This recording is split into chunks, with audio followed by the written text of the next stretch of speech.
Let me tell you an incident that took place with the Prophet Muhammad sallallahu alayhi wa sallam. A man will mention a woman in front of the Prophet Muhammad sallallahu alayhi wa sallam. He speaks about how good she is in her worship. He speaks about how much she prays. He speaks about how much she fasts. He speaks about how much she donates. But then the Prophet Muhammad ﷺ tells him, this woman that you just mentioned right now, she will be punished in the hellfire. Amazing. Ya Rasulullah, we just told you how much this woman prays. We just told you how much this woman fasts. We just told you how much this woman donates. We just told you how much good this woman does. And Nabi ﷺ said, yes, but she will be punished in the hellfire because she was evil and cruel to her neighbors.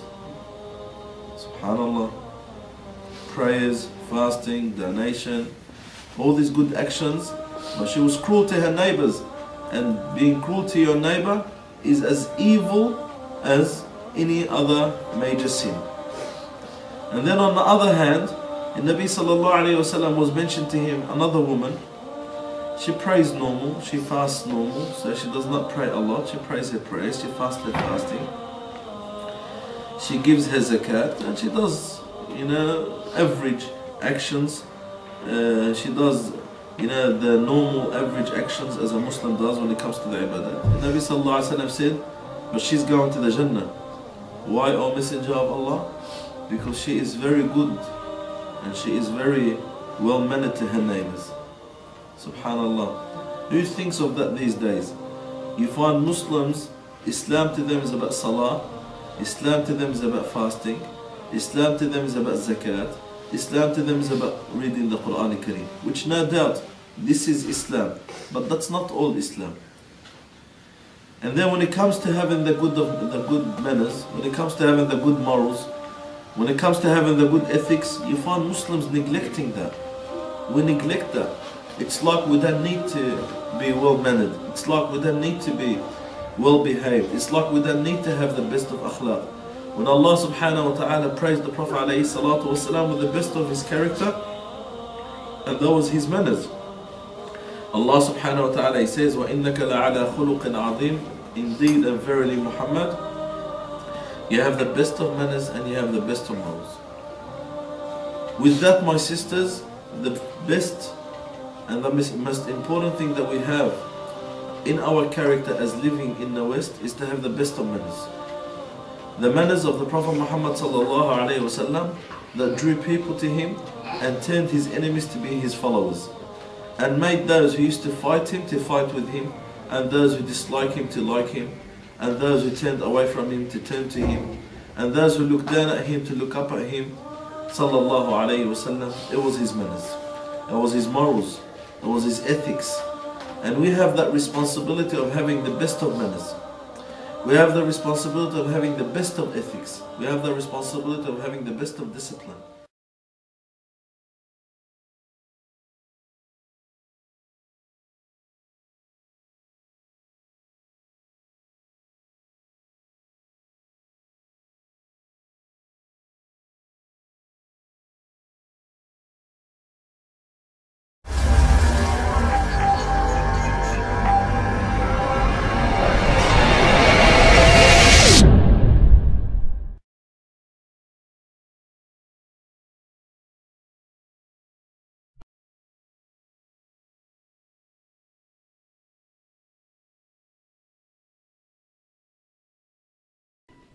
I love Islam.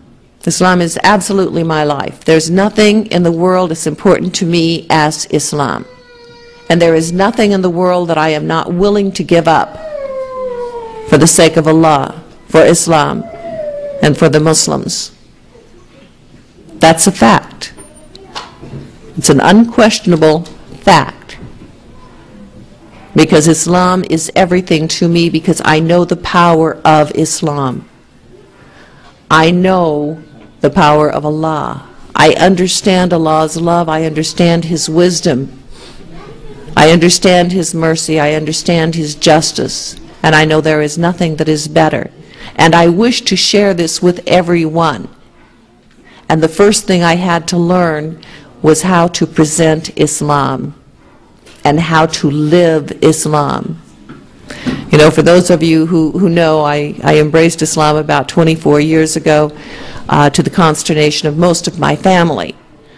And actually the reaction of my family was so severe that one member of my family actually tried to kill me. Another member actually arranged to have me committed to a mental institute because they couldn't believe that I would, you know, go into Islam. And yet, by applying Islam to my life, by living Islam, most of my family is now Muslim. Alhamdulillah. The thing is that everywhere you go, if you actually are living Islam, if you are demonstrating Islam, you will impact people and you will change their mindset. Now, when we go up to Congress, we go up to the Capitol Hill, you know, talk to our senators or whoever up there, some people go up yelling and screaming and threatening. I don't see that as the way in Islam. The way in Islam is to introduce them to the truth. So first of all, I let them see me and know me as a Muslim woman, that they would know something of Islam. And then I can talk to them in gentle ways about what has to be done. And so we get a lot of things accomplished. It's not the strong, forceful, cram it down their throat way of the feminists. And I've been there, I've done that. I don't care to follow in that pathway anymore.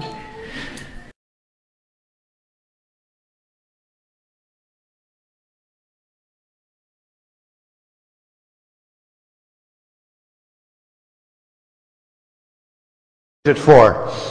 And there's only 5 minutes left, so move quickly. There's going to be a lot of disappointed people. Okay, I have one question for Dr. White and one question for Shabir Ali. Oh, you only have one question. Who's it for? That's a dilemma. Okay, move aside Okay, and let someone else in if you're in a dilemma. It's for Mr. Shabir Ali. Okay. That in chapter 17 of the Holy Quran, verse 93, the certain demands of infidels is quoted there. And one of the demands is that they asked Prophet Muhammad, peace be upon him, to ascend physically up to the heavens. And he was ordered to say that I'm nothing but a human prophet. You believe that Jesus Christ ascended physically up to the heavens. Don't you think that he is God? Well, it's true that the Quran says that Jesus ascended into heaven, and it is true that the Quran depicts Muhammad as a human being. Muslims also believe that Muhammad had an experience of an Isra wal Mi'raj. But the essence of your question is, does this prove somehow that Jesus is superior because he's now alive in heaven with God? And to the Muslims, no. The New Testament also makes it clear that it is God who raised Jesus. So when God raised Jesus, then God is the actor, Jesus is the acted upon.